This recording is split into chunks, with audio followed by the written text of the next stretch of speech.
ምንም የሌላቸውን ሰብስቦ ባለጠጋ ማድረግ ነው። ይሄ ልጅ ሚሊዮነር ካልሆነ እኔ ነብይ አይደለሁም አልኩት። የመጀመሪያ መኪና ስትገዛ በተሳቢ ነው የምትጀምረው። ስንት ልገዛ ነው እለዋለሁ። ወደ 15 ሚሊዮን ብር።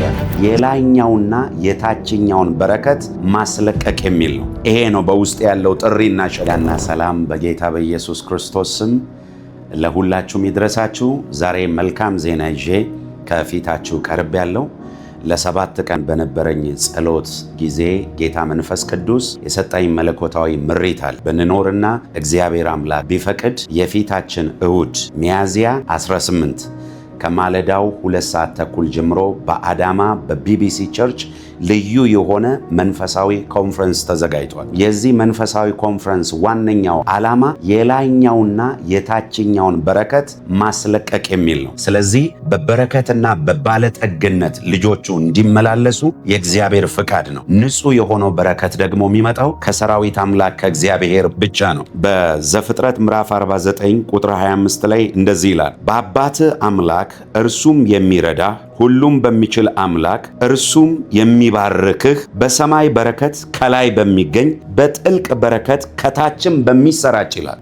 የታቸዋል የላይኛውም የታችኛውን በረከት። ይሄ በረከት ምን እንደሆነ በደንብ በእግዚአብሔር ቃል አሳያቸዋለሁ። ለእያንዳንዱ ሰው እጅ በመጫን በዘይት ለሁሉም ሰው የምጸልይ ይሆናል። ፈጥናችሁ መታችሁ ቦታችሁን በጊዜ ያዙ። እግዚአብሔር ድንቅ ነገር ያደርጋል።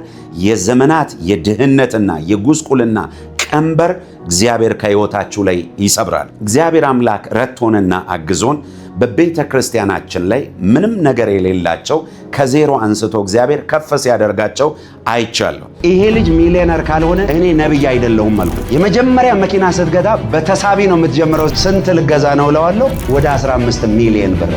ዝም ብዬ ከጉባኤ ያወጣሁትና ስም አልኩት፣ እንደዚህ ቁጥር አልኩት። ከዚህ በኋላ ገንዘብ እጅ ላይ ገና ከገጠር እኮ እንደመጣ ባይዘው ከዛ ትንቢት በኋላ በውስጤ ያለው ሸክምና ጥሪ ደግሞ ባለጠጋን ሰብስቦ ለነሱ መጸለይ፣ እነሱን የበለጠ ባለጠጋ ማድረግ አይደለም።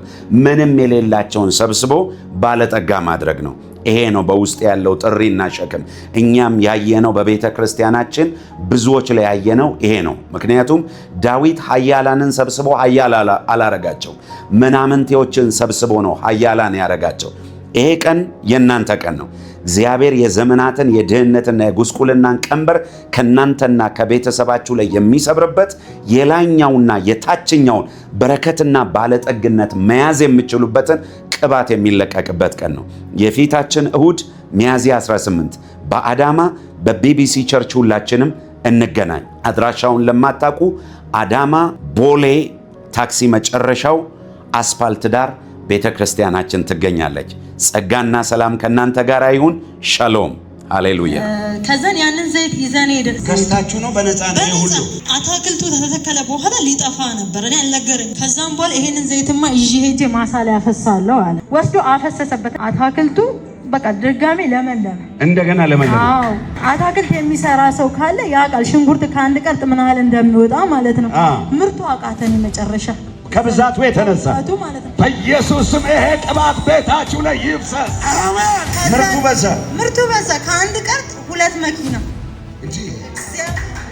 አረ ለጌታ አልልታ